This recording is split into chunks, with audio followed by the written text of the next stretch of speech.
Hey guys, it's Jade, and welcome to another Anime Monthly Updates, where I update you guys on anime that I am watching or manga that I'm reading, literally all things anime. And before I get into it, don't forget to subscribe and hit that notification bell to be notified every time I post a new video. Without further ado, let's get into it. Cue transition.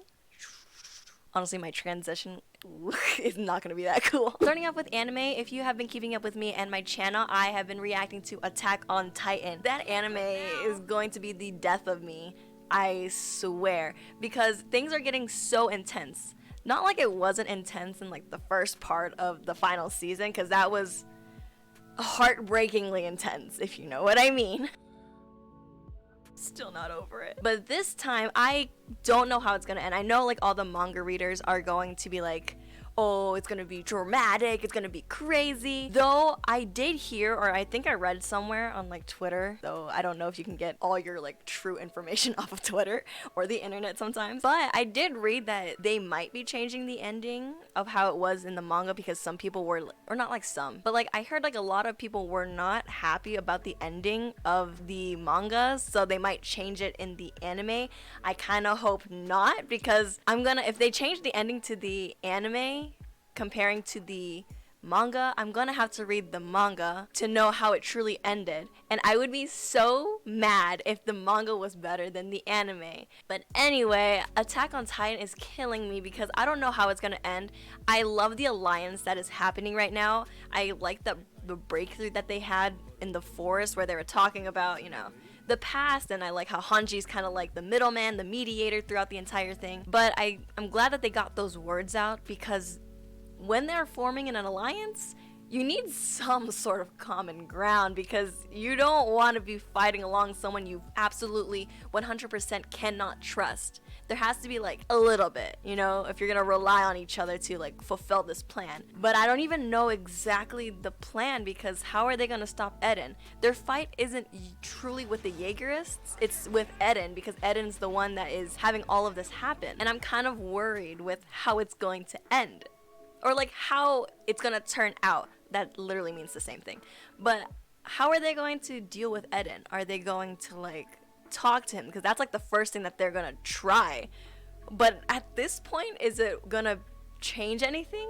I don't think so. I think because Eden's determination started so young and it stayed the way that he wanted it, I think it's almost impossible to stop him at this point, which can only lead to having to kill him.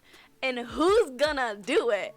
Because, I mean, Annie would, Reiner would, I know that they would, because they're not like as connected like Armin, Mikasa, or Jean or Connie, especially Armin and Mikasa. But like, if they have to kill Eden, how tragic would it be if like Armin or Mikasa had to be the one to kill off Eden, especially if it's like Mikasa?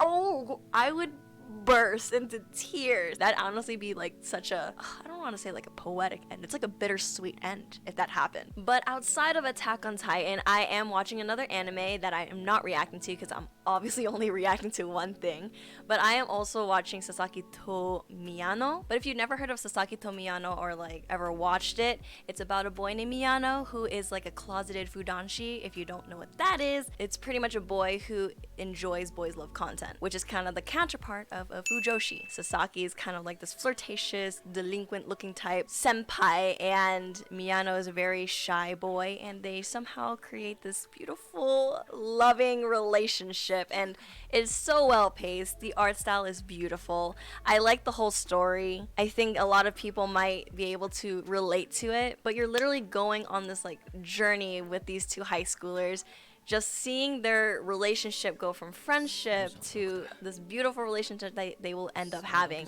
And I will say that I did read the manga before it became an anime, so when I heard it was becoming an anime, I was freaking out.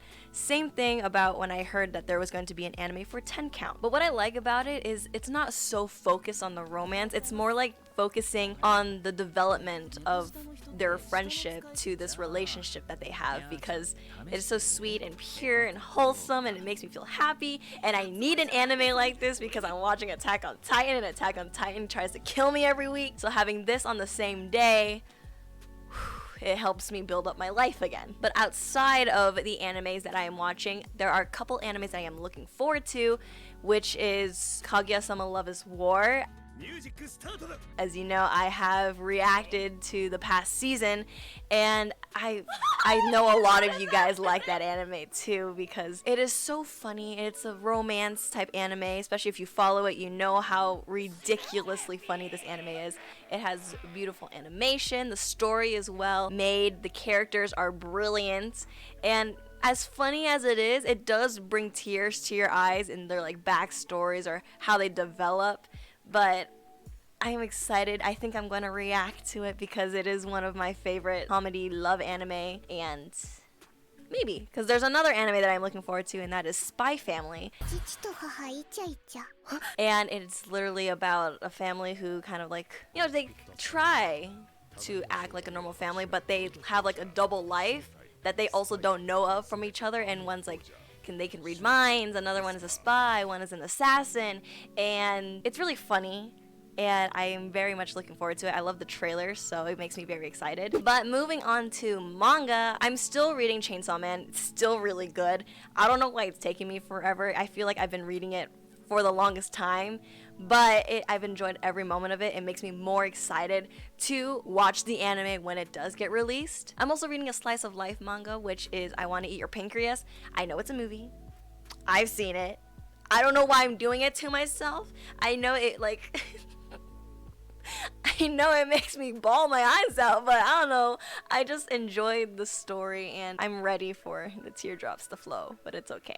But I do have some manga that I have lined up to read because I do ask you guys on Instagram, like, what's your favorite manga series? And if you're not following me on Instagram, follow me at jadeisarielle. But I saw a lot of people reading Beastars. I have read a little bit of Beastars after watching this season. A lot of you guys told me to read Dorohedoro because it was quite similar to Chainsaw Man, and if it is as good as Chainsaw Man, I am 100% down for that. I have all of these lined up. It's gonna take me a while to get through them, but I will get there eventually. But that is all I have for today. Hope you guys enjoyed it. Don't forget to subscribe, and again, comment down below any suggestions or recommendations you got, because I feel like you guys help me see more into the anime world, because I am very much right now stuck in what is mainstream or in my shoujo type world, because I do love me some lovey-dovey animes and manga. But don't forget to subscribe, and I'll see you guys in the next video. See ya!